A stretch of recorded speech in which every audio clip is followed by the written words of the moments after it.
Hey, everybody. Welcome to the Curt Schilling Baseball Show, number 15. I'm Curt Schilling, former shaker off of Jason Varitek to lose my no-hitter. And he is Bill Graff. What's up, Billy? How are we doing today? I never shook anybody off to lose a no-hitter, so. That's because you're smarter than me. So we're going to get right into it. Lots to talk about today, and we're going to kick it off with we'll start at the top. 12-0. The Tampa Bay Rays are 12-0. And I laughed last night because I saw somebody, there was a Twitter thread started and run by Yankee fans.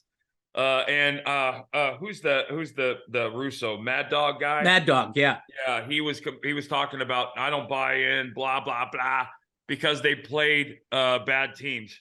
And I always say two things. One, you can only play the schedule in front of you. And two, bad teams are bad teams because of how badly you beat them a lot of times. And the Rays are doing some things that have never been done before. They on Wednesday, Taz Bradley started. I think he went five, gave up 3, walked 1, punched out 8 on 5 hits. They never trailed in the game. They won 9-7. I watched some highlights of this guy, and then I posted on Twitter. Go back and take a look at the punch outs in the video. And the thing for young pitchers to look at the finish in his delivery and how effortless this kid is. It's you got guys reacting as if the ball is 105 when it's 95. It's still hard, but it's got what we call late life on it. And late life is the visual, I don't know what to call it, but the appearance of the last 10 feet of the pitch. It looks, as a hitter, it looks like it comes in about 50 feet, and then the last 10 feet, it just jumps to the glove. It's got late life. It's what they call it. And that's, I'm going to guess there's a direct correlation to spin rate and all the things that go with that. But his fastball is late life. Straight four-seam fastball, good breaking balls, but just power and a young arm, which the Rays, my goodness, can they turn them out? And just another reason to buy that Tampa might be a whole lot better than everybody thought, including me. Well, I was surprised, with an 11-game winning streak, they're just bringing up a prospect and saying, go get him. Go get our 12. Well, I think the Rays are the Cardinals of the AL in the sense that if you look at the history of the Cardinals and of the Rays, all they do is create baseball players. They draft baseball players and create big leaguers in the minor leagues. And it's an organization wide. It starts at the top with who you draft, with a lot of intangibles being very important to you that might not be important to other teams. And by that, I mean, everybody talks about the 5 tools and the 40 times and time to first and spin rate and exit velocity and all those things that matter. But there's a tool that I first noticed it with Dustin Pedroia and Kevin Youkilis, guys who in the old days wouldn't have been on radar of many scouts because of size or physical appearance or whatever. But there's a 6 tool that players call basically it's the baseball tool.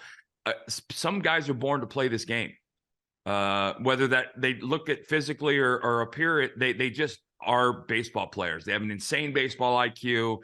They outperform. I mean, Kevin Youkilis, who got famous from, Billy Bean's Moneyball, was an outstanding big league baseball player. I think very underrated defensively. But offensively, he was one of the first Moneyball era guys whose value was he wasn't going to hit 30 homers. He wasn't going to hit 350, but he was going to be a guy who was on base close to 40% of the time, and every at bat was going to be productive. And you're starting to see the Rays, not starting to see, but the Rays are putting out players like that, and they draft players like that. You don't see, if you follow the Major League Draft, which doesn't have nearly the following of the NBA or the NFL, because guys in the draft are so far away from being seen on your television as big leaguers. Is I think, but these teams draft very consistently. They draft baseball players. They may miss on prospects, but generally it's not because of a lack of talent or execution or baseball IQ. It's usually physical, and they keep doing that. So this kid, I don't know that he's even 6 feet tall, but he's an arm. He's a power arm, and with a really I'll say it, sexy delivery in every possible way. Anyway, and I remember this team in 1982. The Braves started out 13-0, which is the longest streak to start a season ever. Totally irrelevant to the picture. The Brewers did it in '87.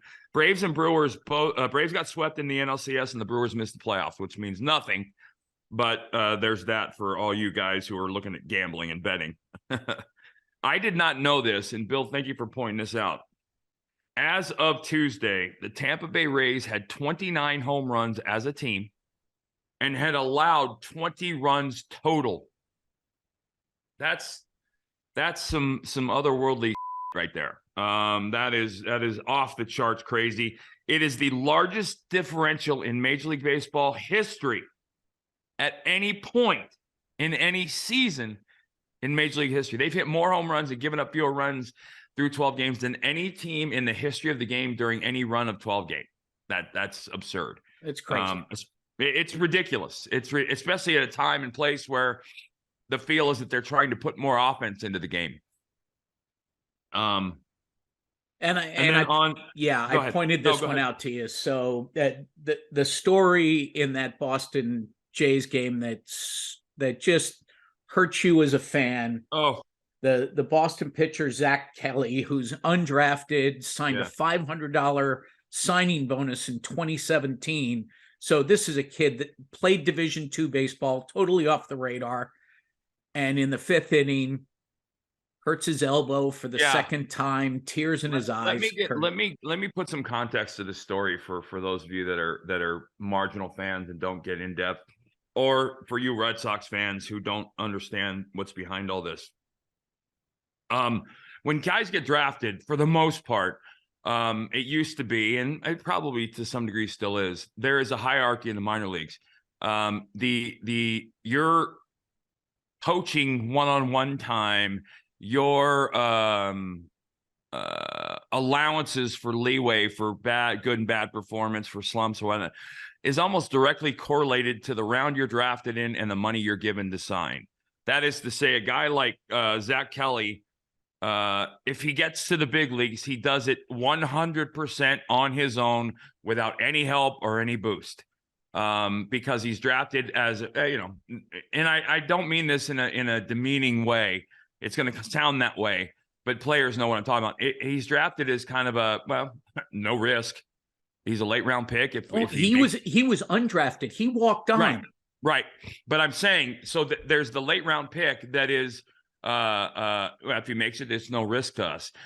Just below that, about 9 levels under the surface, buried, is this guy, the undrafted free agent who presents zero risk. 9 times out of 10, it used to be these guys always got drafted because there was 50 rounds and they would take a late round flyer or whatever.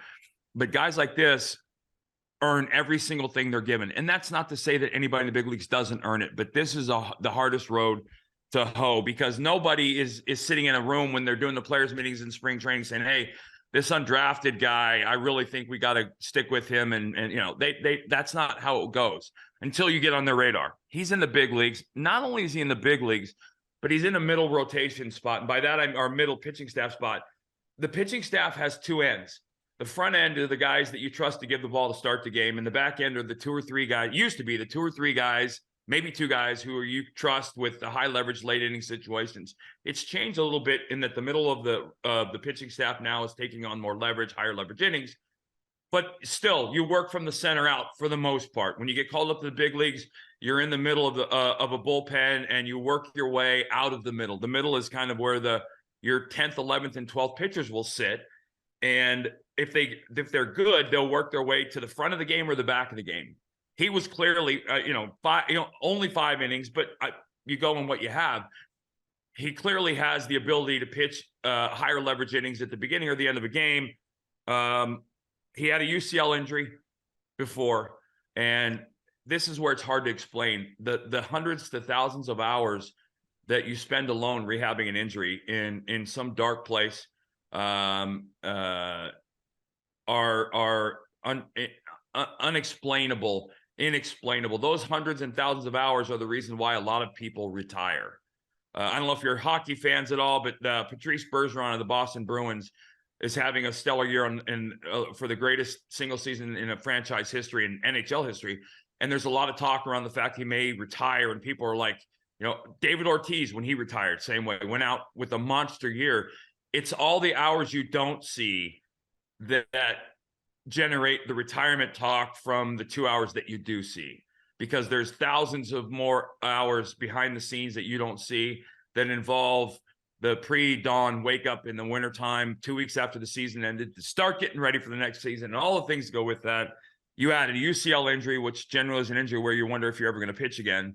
Getting all the way back, undrafted, free agent, comes to the big leagues, dominates, and now this. And it was absolutely gut-wrenching to see the images, because the face he was making, I know, and I've seen before. And that's a guy who he knew the second he let go of the pitch that he had re-torn his UCL.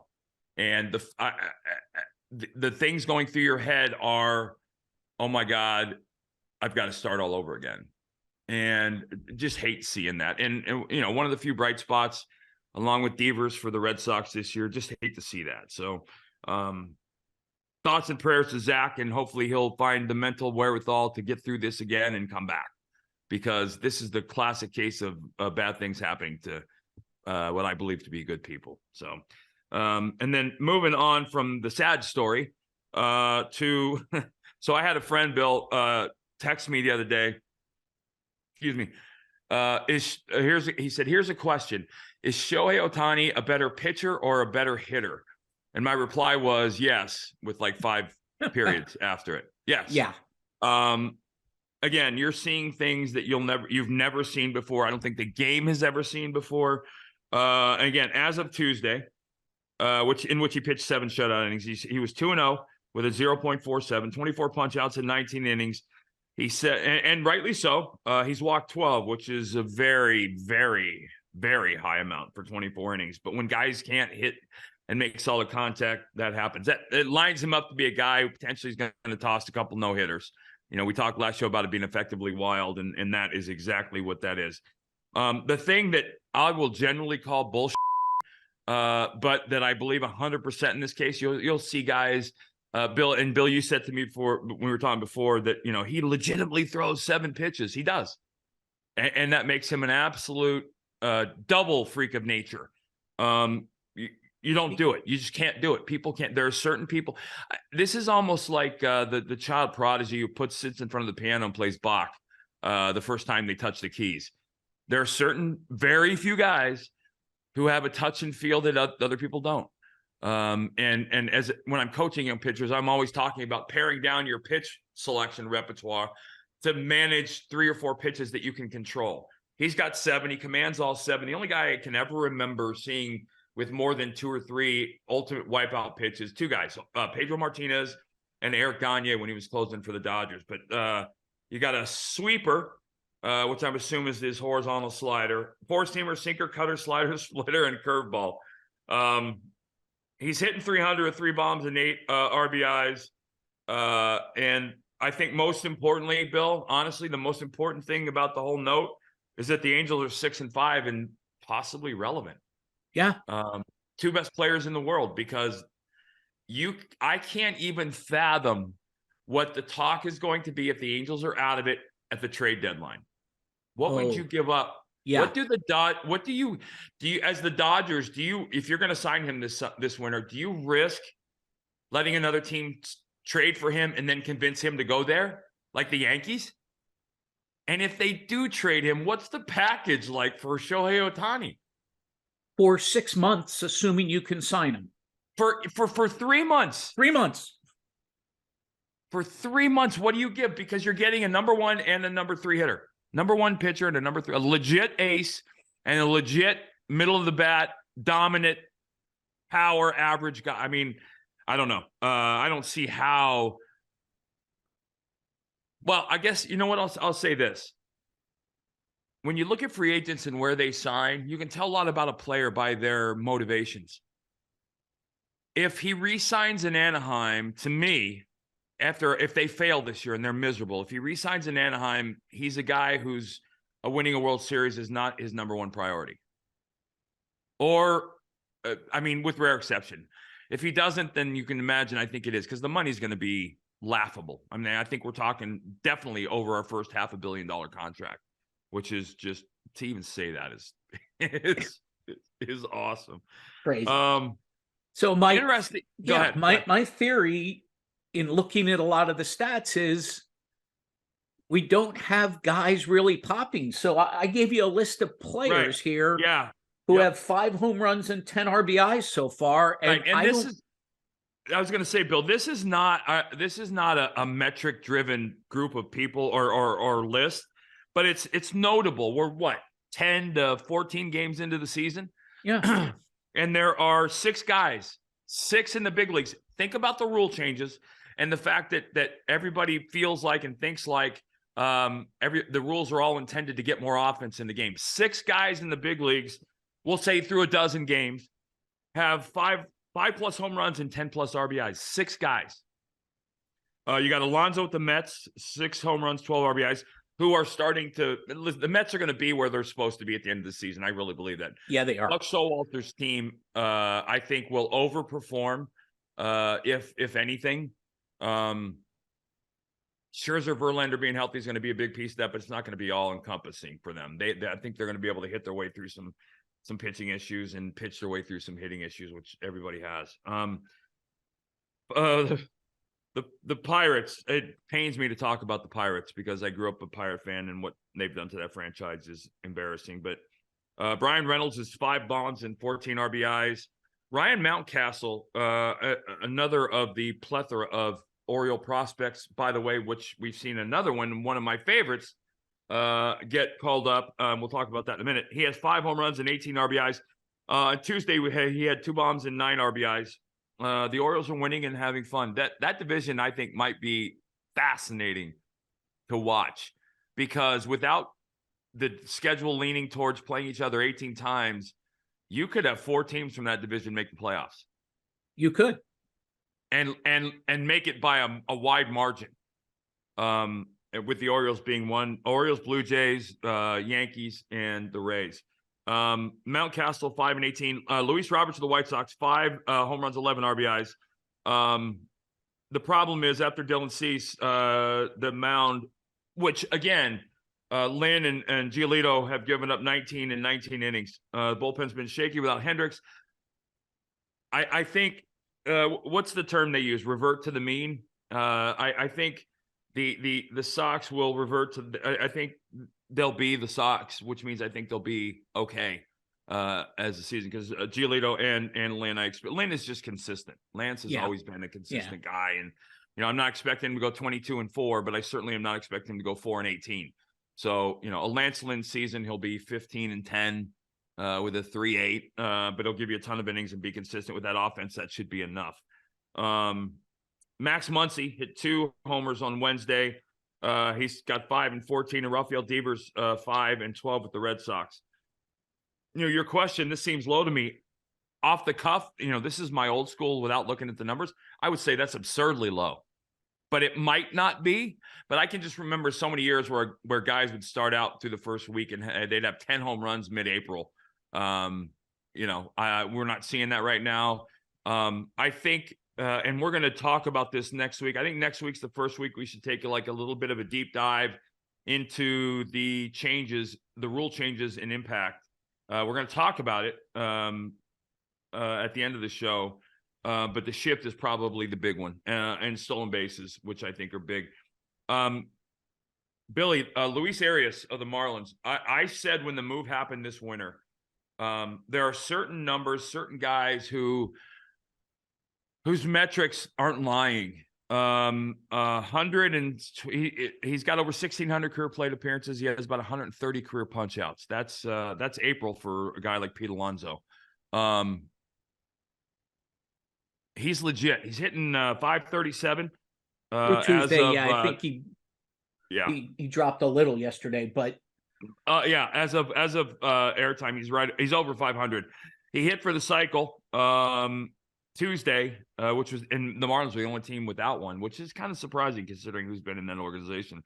The last guy to have that high of an average after 40 at bats, I don't know. You might have to Google search to find this guy was a guy named Stan Musial, he was pretty good. Arraez won the batting title last year before being traded to the Marlins for Pablo Lopez and 2 prospects. Lopez, by the way, 1-0 in 3 starts with 26 punch-outs and 20 innings and a 1.35. One of those win-win trades, which you rarely see, but this Arraez guy I love. As a pitcher, nightmare guy to face, only because I couldn't count on him to swing and miss at anything. And when you can't do that, you have to defend for contact. So for me, it gets down to I need to defend this guy for contact, so I'm going to make him hit the ball the other way. I'm going to play my defense the other way, and keep the ball in the outside part of the plate. Problem is you can't make a mistake with a guy like this because his bat is literally a weapon that he can use to put the ball to all fields. So yeah, and pay attention to him. Don't go to sleep on him. If you're a keeper league fantasy guy, definitely a guy you want to have on your roster for the next 5 to 10 years because his contact rate and his ability to not swing and miss is going to make his slumps will be small. And with the shift unable to be implemented, I think the guys like that are going to reap enormous benefits from that. So anyway, during this week, one of the shows on Outkick.com, The Gun Show, interviewed Derek Lowe. And in the interview, Derek talked about the 2003-2004 Red Sox. And I want you to take a listen to what he had to say here. When you look at those 2 teams, though, there were 7, 8 Hall of Famers that were playing. Not just like Hall of Famers for the Red Sox, like Cooperstown Hall of Famers. So, that was one of the things that I wish you could go back and enjoy more and say, hey, Clemens against, Pedro, Schilling versus Pettit or Messina, then A-Rod and Jeter, it. The Sheffields of the world. I mean, there's just amazing talent level. And I think back then, it was, I don't necessarily if teams stayed together long. Like I was there 8 years. We had a majority of us were there together. Obviously 03, what happened, Aaron Boone, and then 04 with a comeback. It was just a magical time. There were fights thrown in there along the way. A-Rod was supposed to come to Boston, then he goes to New York. So there was just a lot of storylines and a lot of very talented people. And it was just a magical time in my career. And, it's something, you still go back to Boston. I mean, it's 19 years later and people still buy you a beer, buy you a meal. They remember everything about it. Yeah. And it definitely changed people's lives in Boston for sure. Bring up the fight, Don Zimmer and Pedro. I mean, just madness, just chaos. Madness. Yeah. I think both instantly regretted it the 1 second after it happened. I don't know how old he was at the time, but Pedro just gently threw him on the ground, if you want to say, but no, just highly intense, highly competitive teams that really didn't like each other, to be honest with you. So Curt, I was a fan in the Northeast during all of this, and I was thinking this is the best baseball is. Yeah. And you were there. Can't debate it, man. I think next to the mid to late 70s, the 03, 04, 05 era Red Sox, or in the late 90s and early 2000s, I think that was the height of the rivalry. There wasn't the disdain and hatred, I think, because I think there was legit hatred in the 70s. There were guys we didn't like at all, and I'm sure there were guys on our team that they couldn't stand. But it was that rivalry has always been in the fans, in the stands, and in the bleachers far more than on the field from an intensity perspective. I always enjoyed not pitching in the series because I knew I get to watch 4 or 5 WWE matches in the stands. And the more alcohol, the later the game, the more intense the fights got to be. The fans of both franchises really do dislike the players on the other team. There's like a personal, visceral thing. I mean, listen. How can you hate Derek Jeter? Like, I get it. This world does hate sustained success, but the guy was off the front page his entire career, playing in the media capital of the world, and had the 5th most hits of all time, or something like 3rd or 4th or 5th most hits of all time. And the Red Sox fans hated him. One of my favorite memories was in '05 playing the Yankees opening day in Fenway when they introduced Mariano Rivera, and our fans gave him a standing O in Boston because of the blown save from '04. And he smiled and laughed and tipped his hat because he's a class act. But the intensity was real, man. I mean, the Veritek A-Rod fight, Veritek wanted to split him in half, like physically break him in half. And A-Rod didn't want to get broken in half. We didn't like each other, and it showed. And two supremely talented rosters going at it 18 times, and then in one of the best postseason series ever.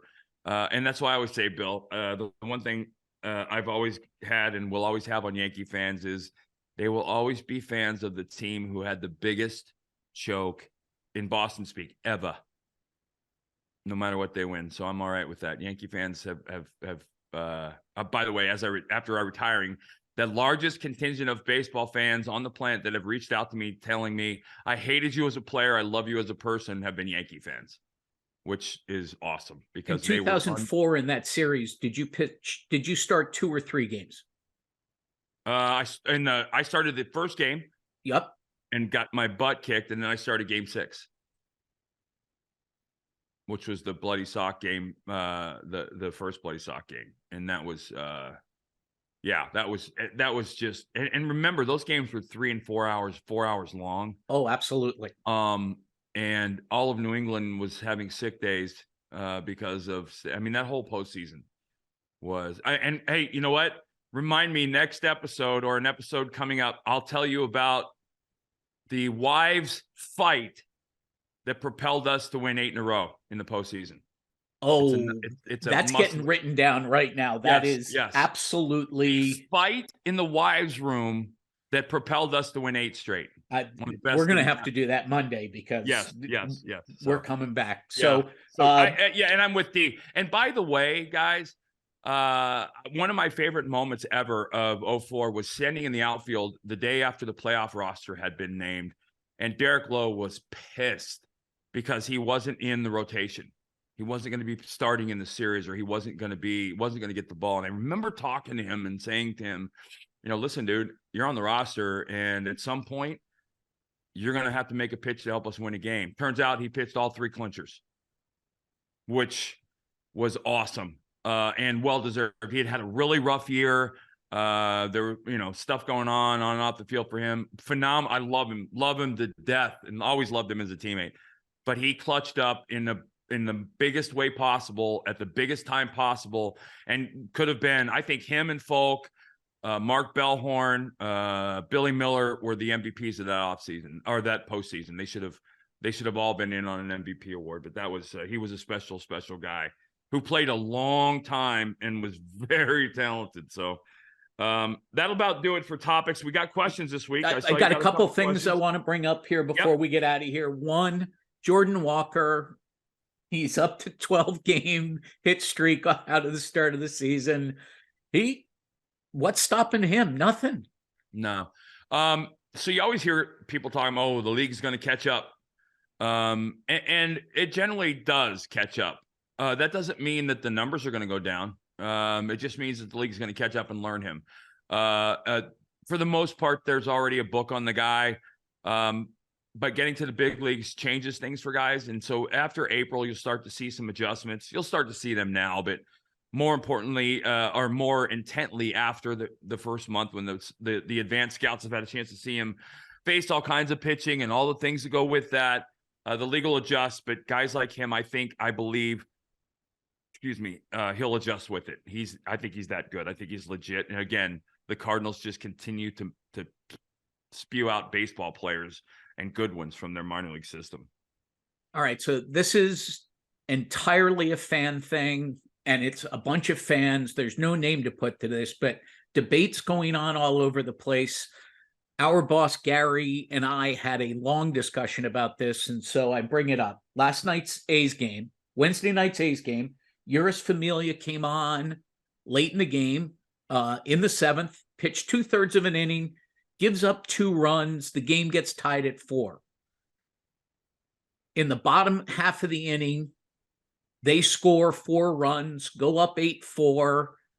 And then this kid, Chad Smith, who literally came up from the minors that day, comes in, pitches 2 innings, 1 hit ball, no runs. They win 8-4.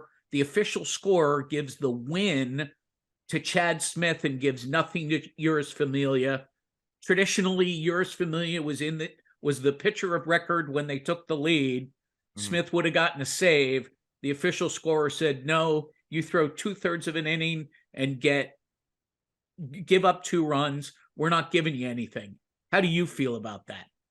2 ways. Number one, I like the potential discretion of the scorer to assign the win when there isn't a starting pitcher involved. I do agree with that. Number two, I thought the rule book was pretty clear on what a save is, right? There's a statistical definition of a save. You can't qualify for a save and not get one, right? It's like, no, that's a good point. So maybe he should have gotten both. Right. Why not? Well, why wouldn't you? Because here's the thing. If I go 7 innings as a starter and we're leading 5-0 when I come out of the game, he can't choose to give the win to somebody else. Right. And So, I totally agree with you on the starter thing. If a starter goes 5 and right. has the lead, it's a different game now. Different. From a pitching perspective and how pitchers are used, but the rules haven't changed. A save is 1 inning with a lead of 3 runs or less, or coming in with a tying run at base, on bat, or on deck. Period. Right. Not at the scorer's discretion. So sure, give him the win, but you can't not give him the save. Yeah. So I think that'll be amended or addressed immediately, because I know it might seem like a trivial thing, but players are paid on their statistics. Exactly. Well, and this is a kid who just got brought up. Those kind of statistics are going to matter. Well, Familia didn't deserve the win. Right. Well, I mean, but again, the scorer has discretion, I believe. I don't know what the exact language is on assigning a win if a starting pitcher doesn't qualify or whatever. And I for the most part, I don't have a problem with that. But remember, there are guys whose contracts are incentive-based, statistically incentive-based to some degree. I'm not going to determine my next year's salary on some arbitrary decision by a guy who literally never strapped it on. And that's not to be demeaning to the writers or the scorekeepers, because the scorekeepers are I don't know if people understand how the whole scorekeeping thing works, but every team has a hometown scorer. And that person has earned the job, or I don't know exactly how you become that, but it's one guy. And that's the guy up in the booth who's deciding if that hit was an error or a hit in the no-hitter in the 8th inning. And he's not asking, well, the good ones will ask. I know that for a fact. Good scorekeepers will look around the box and say, hey, guys, what do you think? But I've also seen and know for a fact of scorekeepers who have taken out personal grudges on players and teams in the score box, on the scorebook, assigning a hit to a what should have been an error, or vice versa. Giving hits at home or taking away errors at home for the home team. That's happened. It's happened forever, which is part of, I guess, the beauty of baseball, is that there are some things that aren't defined by a clock, used to not be defined by a clock. And a lot of those are changing. But again, he can't take the save away from him. He got the save. By the rule book, he got a save. You can give him I don't know that there's a rule that prohibits. I don't think there's a rule prohibiting a pitcher from getting the win and the save. I don't think there is. No, I definitely don't think there is. Right. So he certainly Familia didn't deserve anything other than the smile he had on his face when his team came back and won after he blew the game. And I know as a reliever, that's the worst feeling in the world. But again, this guy earned the win and the save. Yeah. So, all right, Curt. Well, another really good show. Really enjoyed hearing all of that from you today. Really good stuff.